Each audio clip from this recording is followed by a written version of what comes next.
Olá amigos, que bom vê-los por aqui novamente, tudo bem com vocês? Então que tal vocês se inscreverem no nosso canal? Eu peço também que vocês, se gostarem desse vídeo, que curtam e compartilhem com seus amigos. O assunto de hoje é muito interessante, as manifestações de rua contra o governo Bolsonaro. Sabemos que vivemos uma época em que as aglomerações são desencorajadas e que as pessoas são orientadas a sair o mínimo possível de suas casas para evitar o contágio. O presidente da República já vinha estimulando e até participando de manifestações realizadas por seus apoiadores, o que era criticado pela imprensa e pela oposição, justamente pela quebra da quarentena. No entanto, nos 2 últimos finais de semana, foram surgindo também manifestações contrárias ao governo, num primeiro momento encampadas pelas torcidas de futebol, mas no último final de semana com a adesão de vários movimentos sociais, com o surgimento de novas pautas, inclusive antirracistas. Eu tenho lido, assistido e observado vários posicionamentos distintos entre os opositores do governo em relação a tais manifestações. De um lado estão aqueles que são completamente contrários às manifestações de rua, entendendo que protestos virtuais, panelaços, notas de repúdio seriam mais adequados no momento atual para manifestar a discordância em relação ao governo federal. Do outro lado estão aqueles que entendem que chegou o momento de ir às ruas. Mas e nós? O que faremos? Iremos às ruas ou ficaremos em casa? Vamos então à análise crítica dos fatos.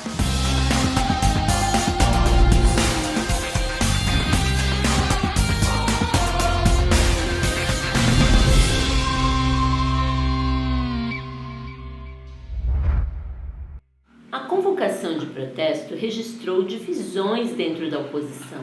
Ciro Gomes, Emicida, integrantes do PT, PSB, PDT, aconselham as pessoas ficarem em casa.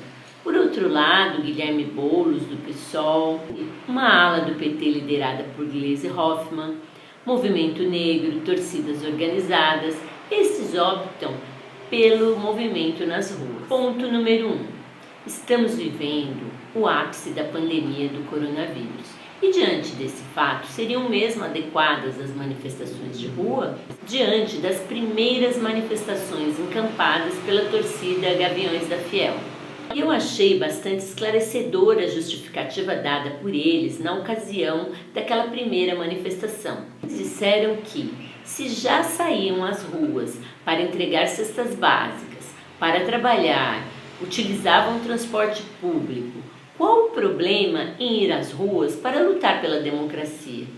Por outro lado, se os apoiadores do presidente sempre debocharam da pandemia, tratando-na como uma gripezinha, e nem se preocupavam com qualquer proteção, os grupos contrários ao presidente adotam uma postura de cuidado em relação a essa questão. Na manifestação de domingo, amplamente divulgada pelos meios de comunicação, foi possível notar o uso de máscaras, distribuição de álcool gel e distanciamento entre as pessoas. As manifestações foram pacíficas com incidentes mínimos.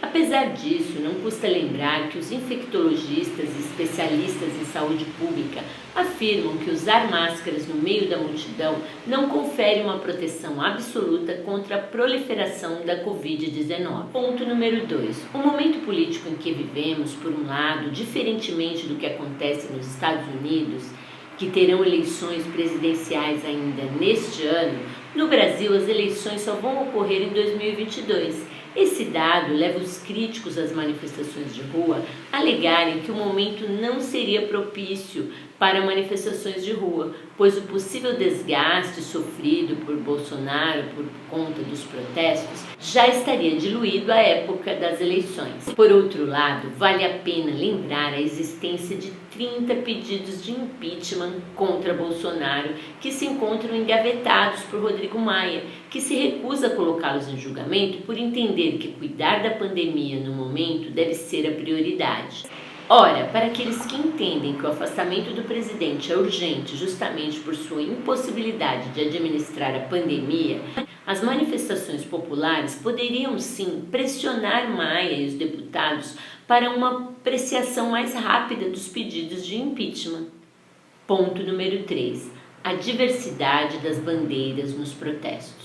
Nos protestos de domingo foi possível observar características que sempre foram da esquerda, como a presença do movimento negro, a liderança de Guilherme Boulos do PSOL, que é alguém ligado ao movimento de moradia, a presença dos antifascistas, entre outras características que poderiam afugentar a simpatia de cidadãos que, por exemplo, votaram no Bolsonaro e se arrependeram. Daí vem uma crítica daqueles que são contra os movimentos de rua. Por outro lado, sabe-se que a maioria dos grandes movimentos populares são iniciados por apenas uma parcela da sociedade, mas aos poucos esses movimentos amplificam-se até unir todos contra uma pauta em comum, que no caso é a união contra o governo Bolsonaro. Ponto número 4. A violência.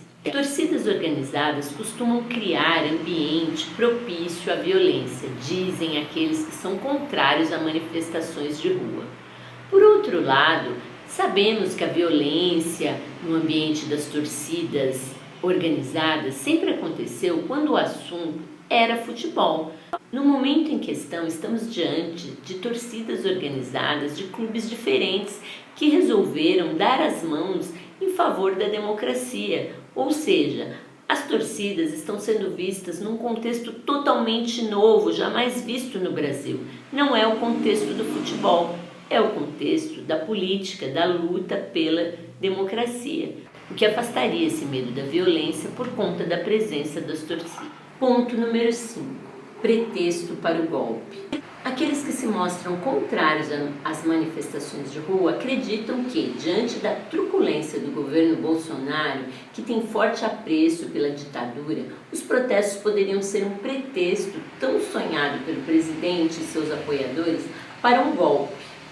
Por outro lado, relembrando novamente aqui o movimento das diretas já, naquela época também foi aventada essa hipótese e, na realidade, o golpe nunca ocorreu. Bem, diante de todos esses pontos citados, penso que a decisão para participar ou não dos protestos é totalmente sua, cabendo a você analisar se vale a pena ou não participar desse momento histórico. Eu não posso negar minha simpatia pelo movimento, mas penso que, em primeiro lugar, cada um deve analisar sua situação particular.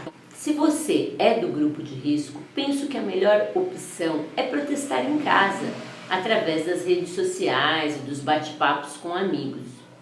Agora, se você não é do grupo de risco, pense, avalie, reflita e, claro, proteja-se. A conclusão que fica é que ninguém sai às ruas porque quer, mas sim por necessidade. Essa necessidade pode ser trabalhar, trazer o pão de cada dia para casa. Mas essa necessidade pode ser também, e por que não, a luta pela democracia. Gostou do vídeo? Então, curta, compartilhe, inscreva-se, participe, comente. Até a próxima!